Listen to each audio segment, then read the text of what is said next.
So hey guys, welcome back to the new video tutorial. In this tutorial, we're gonna make this age calculator application using ReactJs.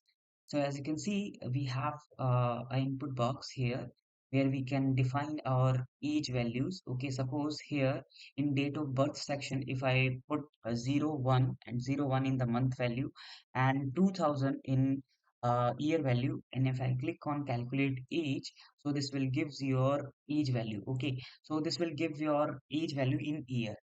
Okay, so another functionality we have to build is reset the whole input values and the display value.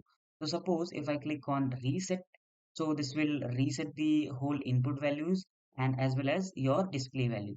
So we learn so many things in this like conditional rendering, React hooks, how to use useState and much more.